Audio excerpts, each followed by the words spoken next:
ഗുരു മത സംബന്ധമായ ചർച്ചകളിൽ ഏർപ്പെടുന്ന കാലത്ത് ഇന്ത്യയിലെ മതസംവാദങ്ങളുടെ സ്വഭാവം വളരെ വ്യത്യസ്തമാണ്. ഇപ്പോൾ 1924 ആലുവയിലെ സർവമത സമ്മേളനം ഒരു നിലയ്ക്ക് പറഞ്ഞാൽ ലോകത്തെ രണ്ടാമത്തെ സർവമത സമ്മേളനമാണ്.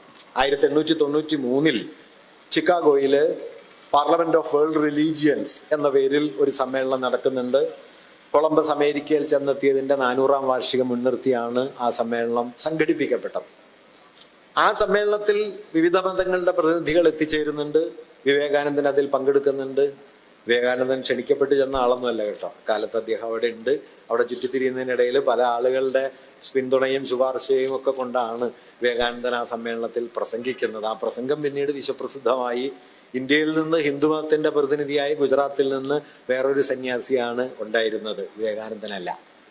എന്തായാലും ആ സമ്മേളനത്തിൻ്റെയും അക്കാലത്തുള്ള പൊതു മതസംവാദങ്ങളുടെയും രീതി എന്തെന്ന് വെച്ചാൽ സ്വന്തം മതത്തിൻ്റെ മഹിമയെ ഉറപ്പിക്കുക, മറ്റു മതങ്ങളുടെ പോരായ്മകൾ ചൂണ്ടിക്കാണിക്കുക. ഇങ്ങനെ സ്വമത സമർത്ഥനവും പരമത ഖണ്ഡനവും എന്നതാണ് അക്കാലത്തുണ്ടായിരുന്ന അടിസ്ഥാന യുക്തി. ഗുരു അത് പിൻപറ്റുന്നതേയില്ല. ഇപ്പൊ കേരളത്തിൽ പോലും ചട്ടമ്പിസ്വാമി അന്ന് എഴുതുന്ന പുസ്തകത്തിന്റെ പേര് ക്രിസ്തുമതഛേദനം എന്നാണ്. നാഗർകോവിലും പരിസരങ്ങളിലുമൊക്കെ നാടാർ സമുദായത്തിലും മറ്റും പെട്ട ആളുകൾ ക്രിസ്തുമതത്തിലേക്ക് വലിയ തോതിൽ മതപരിവർത്തനം നടത്തിക്കൊണ്ടിരുന്ന ഒരു കാലമാണ് 19-ാം നൂറ്റാണ്ടിന്റെ അവസാനവും 20-ാം നൂറ്റാണ്ടിന്റെ ആദ്യ ദശകങ്ങളും. അതിനെതിരെ കൂടിയാണ് ചട്ടമ്പിസ്വാമി ക്രിസ്തുമതഛേദനം എഴുതുന്നത്. ഇസ്ലാമിനകത്ത് വലിയ നവോത്ഥാന ചിന്തകൾക്ക് തുടക്കം കുറിച്ച വലിയ മാതൃഭാഷാ പ്രവർത്തകനായിരുന്ന ഒരാളായിരുന്നു സനാഉള്ള മക്തി തങ്ങൾ. മക്തി തങ്ങളാണ് നമ്മുടെ നവോത്ഥാന ചർച്ചയിലെ പ്രധാനപ്പെട്ട ഒരു ആശയം ഏറ്റവും മനോഹരമായിട്ട് പറഞ്ഞത്. അദ്ദേഹം വിശ്വാസികളോട് പറഞ്ഞത്, നിങ്ങൾ പ്രാർത്ഥിക്കുമ്പോൾ മലയാളത്തിൽ പ്രാർത്ഥിക്കണം, അറബിയിൽ പ്രാർത്ഥിക്കരുത്. അത് പ്രധാനപ്പെട്ട ഒരു കാര്യമാണ്. അദ്ദേഹം പറഞ്ഞത്, അറബിയിൽ പ്രാർത്ഥിച്ചാലുള്ള തകരാറ് പ്രാർത്ഥിക്കുന്ന എന്താണെന്ന് ദൈവത്തിന് മാത്രമേ മനസ്സിലാവൂ, നിങ്ങൾക്ക് മനസ്സിലാവില്ല. അതുകൊണ്ട് നിങ്ങൾക്കും കൂടി മനസ്സിലാവണം. മക്തി തങ്ങൾ പിന്നെ പറയുന്നൊരു വാക്യം, പ്രാർത്ഥിക്കുന്നവനിലും പ്രാർത്ഥിക്കുന്നവളിലും കുടികൊള്ളുന്നതാണ് ദൈവം. ഇത് നവോത്ഥാനം കൊണ്ടുവന്ന പ്രധാനപ്പെട്ട ആശയമാണ്. അതായത് പൗരോഹിത്യമല്ല, യജ്ഞയാഗങ്ങളല്ല, ആചാര സമ്പ്രദായങ്ങളല്ല, മറിച്ച് നിങ്ങളിൽ അനുഭൂതമാകുന്ന ഒന്നാണ് ദൈവം. പ്രാർത്ഥിക്കുന്നവനിൽ കുടികൊള്ളുന്നത്, പ്രാർത്ഥിക്കുന്നവളിൽ കുടികൊള്ളുന്നത്. ഇങ്ങനെ മനുഷ്യരിലാണ് ദൈവം, അല്ലാതെ ഏതോ ആചാര രൂപങ്ങളോ അനുഷ്ഠാന ക്രിയകളോ ഒന്നുമല്ല ദൈവം എന്നൊക്കെ വളരെ ആധുനികമായ ദൈവഭാവനയെ രൂപപ്പെടുത്തിയ ഒരാളാണ് സനാഉള്ള മക്തി തങ്ങൾ. അദ്ദേഹം പക്ഷെ അക്കാലത്ത് ക്രിസ്തുമതത്തിനെതിരെ അദ്ദേഹത്തിന്റെ ചില വിമർശനങ്ങൾ ഉന്നയിക്കുകയും അവയൊക്കെ ക്രോഡീകരിക്കപ്പെട്ട ഒരു പുസ്തകം മക്തി തങ്ങളുടേതായിട്ട് പുറത്തു വരികയും ചെയ്തു. അതിന്റെ പേര് കഠോര കുഠാരം എന്നാണ്. ഒരാൾ ബോധം കെട്ട് വീഴാൻ ആ പേര് മതി, അങ്ങനത്തെ പേരാ. ഇത് അക്കാലത്ത് ഒരു പൊതുരീതിയാണ്. ഇപ്പോൾ ആര്യസമാജത്തിന്റെ സ്ഥാപകനായ ദയാനന്ദ സരസ്വതിയുടെ സത്യാർത്ഥ പ്രകാശം വായിച്ചു നോക്കിയാൽ ക്രിസ്തുവിനെയും നബിയെയും ഒക്കെ കാര്യബോധമില്ലാത്ത, വിവേകമില്ലാത്ത, അപക്വമതികളായ ആളുകൾ എന്ന നിലയിൽ വളരെ പരുഷമായി വിമർശിക്കുന്ന ഭാഗങ്ങൾ സത്യാർത്ഥ പ്രകാശത്തിൽ ഉണ്ട്. ഇതൊന്നും കുറ്റമല്ല, ആ കാലത്തിന്റെ പൊതുരീതിയാണ്. അങ്ങനെ ഒരു പൊതുരീതി നിലനിൽക്കുന്ന കാലത്താണ് ഗുരു പക്ഷേ വളരെ വ്യത്യസ്തമായ ഒരു നിലപാടെടുത്തത്. ഗുരു അങ്ങനെ ഓരോ മതത്തിനും സവിശേഷമായി ഉണ്ട് എന്ന് പറയുന്ന വിശേഷ അവകാശങ്ങളെ തള്ളുകയും എല്ലാ മതങ്ങളും ചേർന്ന് നിൽക്കാവുന്ന ഒരിടം കണ്ടെത്താൻ ശ്രമിക്കുകയും ചെയ്തു. ഇത് മതത്തിലുള്ളതാണോ എന്ന് ചോദിച്ചാൽ മതത്തിലുണ്ട് എന്ന് വേണമെങ്കിൽ പറയാന്നേ ഉള്ളൂ. പക്ഷെ ഗുരു അതിനെയാണ് മതമായി കണ്ടത്. കാരണം ഒരു മതത്തെ സൂക്ഷിച്ചു നോക്കിയാൽ നിങ്ങൾക്ക് മതത്തിൽ 4-5 ഘടകങ്ങൾ കാണാം. ഇപ്പം എല്ലാ മതങ്ങൾക്കും അതത് മതങ്ങളുടെ ദൈവദർശനമുണ്ട്, ദൈവശാസ്ത്രം, തിയോളജി. ഓരോ മതവും ദൈവത്തെയും പ്രപഞ്ചത്തെയും വ്യക്തിസ്വരൂപത്തെയും ഒക്കെ വിശദീകരിക്കുന്ന ദാർശനികമായ ചില ആശയങ്ങൾ ഉൾക്കൊള്ളുന്നുണ്ട്. അതാണ് ദൈവശാസ്ത്രം. രണ്ടാമത്, ഓരോ മതത്തിനും അതത് മതങ്ങളുടേതായ ആചാരാനുഷ്ഠാനങ്ങളുണ്ട്. എങ്ങനെയാണ് ജനനം, മരണം, വിവാഹം, ഇതിനോടൊക്കെ ബന്ധപ്പെട്ട ആചാരങ്ങളുടെ വലിയൊരു ലോകം ഓരോ മതവും ഓരോ നിലയ്ക്ക് നിലനിർത്തി പോരുന്നുണ്ട്. മൂന്നാമത്, എല്ലാ മതങ്ങൾക്കും അതത് മതങ്ങളുടേതായ പൗരോഹിത്യ സമ്പ്രദായങ്ങളുണ്ട്. പുരോഹിതന്മാർ പ്രത്യേക വസ്ത്രം ധരിക്കുക, പ്രത്യേക രീതിയിൽ പ്രവർത്തിക്കുക, അങ്ങനെ ഓരോ മതവും അതത് മതങ്ങൾക്കിണങ്ങുന്ന പൗരോഹിത്യ രീതി ഉണ്ടാക്കുന്നുണ്ട്.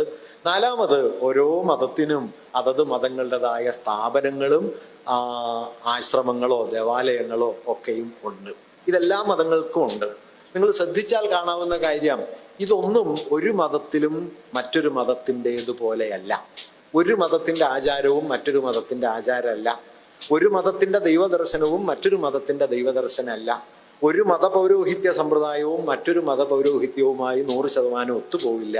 ഒരു മതത്തിന്റെ ആരാധനാ കേന്ദ്രവും മറ്റൊരു മതത്തിന്റെ ആരാധനാ കേന്ദ്രമാവില്ല. അതുകൊണ്ട് മതങ്ങളെ ഈ പറഞ്ഞ ഘടകങ്ങൾ, ദൈവശാസ്ത്രം, ആചാര പാരമ്പര്യങ്ങൾ, പൗരോഹിത്യം, സ്ഥാപന രൂപങ്ങൾ തുടങ്ങി മതങ്ങളെ നാം ദൈനംദിനം കണ്ടുമുട്ടുന്ന ഏത് ഘടകത്തോട് ബന്ധിപ്പിച്ച് മതത്തെ കാണാൻ ശ്രമിച്ചാലും ഒരു മതം മറ്റൊരു മതവുമായി ഇണങ്ങില്ല. മതങ്ങൾ അന്യോന്യം പുറന്തള്ളും. ഒരു മതം മറ്റൊരു മതത്തെ ടെക്നിക്കലി പറഞ്ഞാൽ എക്സ്ക്ലൂഷനാണ്. എക്സ്ക്ലൂഷൻ എന്ന് പറഞ്ഞാൽ പുറന്തള്ളലാണ്. അത് ഇതിനെ ഉൾക്കൊള്ളില്ല. എക്സ്ക്ലൂസീവായ ഒരു ഐഡന്റിറ്റിയാണ് ഈ ഘടകങ്ങളിൽ ഓരോ മതത്തിനും ഉള്ളത്. CV കുഞ്ഞിരാമൻ എന്നു പേരായ ഗുരുവിന്റെ പ്രധാനപ്പെട്ട ശിഷ്യന്മാരിൽ ഒരാള്, അദ്ദേഹം നാരായണ ഗുരുവുമായി നടത്തിയ സംഭാഷണത്തിൽ ഒരു സ്ഥലത്ത് ചോദിക്കുന്നത്, സ്വാമി പറഞ്ഞതില് മനുഷ്യൻ ഒരു ജാതിയാണ് എന്ന കാര്യം വ്യക്തമാണ്, കാരണം ശരീരമാണ് ജാതി. ദൈവം ഒന്നാണ് എന്ന് പറഞ്ഞതും ഏകദേശം വ്യക്തമാണ്, ഒരു ചൈതന്യം എന്ന് സങ്കല്പിക്കാം. പക്ഷെ മതങ്ങൾ ഒന്നാണ് എന്ന് പറയുന്നത് എങ്ങനെ ശരിയാവും? പല മതങ്ങൾ, പല ആചാരങ്ങൾ, പല പാരമ്പര്യങ്ങൾ, പല അനുഷ്ഠാന രീതികൾ, ഇതൊക്കെയാണല്ലോ ഉള്ളത്. പിന്നെ എങ്ങനെയാണ് മതങ്ങൾ ഒന്നാണ് എന്ന് പറയുക? ഇതിന് നൽകുന്ന ഉത്തരത്തിലാണ് പല മതസാരവും ഏകം എന്ന തൻ്റെ തത്വത്തെ ഗുരു ആഴത്തിൽ അഴിച്ചു കാണിക്കുന്നത്. ഗുരു CV ചോദിക്കുന്ന ചോദ്യം, എന്തിനെയാണ് നമ്മൾ മതമായി കാണുന്നത്? എന്താണ് മതം? തുടർന്ന് അദ്ദേഹം ഒരു ഉദാഹരണ രൂപത്തിൽ പറയുന്നത്, ക്രിസ്തു മതം സ്നേഹമാണ് എന്ന് പറയുന്നു. മുഹമ്മദ് മതം, ഇസ്ലാമിനെ അദ്ദേഹം അങ്ങനെയാണ് വിശേഷിപ്പിക്കുക, മുഹമ്മദ് മതം സാഹോദര്യമാണ് എന്ന് കാണുന്നു. പിന്നെ ഒരു വാക്യം, സ്നേഹമില്ലാതെ സാഹോദര്യമോ സാഹോദര്യമില്ലാതെ സ്നേഹമോ സാധ്യമല്ലെന്നിരിക്കെ മതഭേദങ്ങൾക്ക് എന്താണ് അർത്ഥം? ഇവിടെ ഗുരു ചെയ്യുന്നത് എന്താന്ന് വെച്ചാൽ, മതത്തെ അതിൻ്റെ പരമ്പരാഗതവും രൂപപരവുമായ ഘടകങ്ങളിൽ നിന്ന്, പൗരോഹിത്യം, ആചാരങ്ങൾ, സ്ഥാപന രൂപങ്ങൾ തുടങ്ങിയവയിൽ നിന്ന് മതത്തെ ഉയർത്തിക്കൊണ്ടുവന്ന് മതത്തെ അവ മുന്നോട്ട് വയ്ക്കുന്ന ചില ധാർമ്മിക മൂല്യങ്ങളായിട്ട് മാറ്റും. ക്രിസ്തു മതം സ്നേഹമാണ് എന്ന് പറയുന്നു. സ്നേഹത്തിന്റെ സവിശേഷത എന്താന്ന് വെച്ചാൽ, അതൊരു മതത്തിന്റെ മൂല്യമാണെങ്കിലും അല്ലെങ്കിലും മനുഷ്യവംശത്തെ സംബന്ധിച്ച് എല്ലാ കാലത്തും നിലനിൽക്കാൻ യോഗ്യമാണ്, എവിടെയും സാധുവാണ്.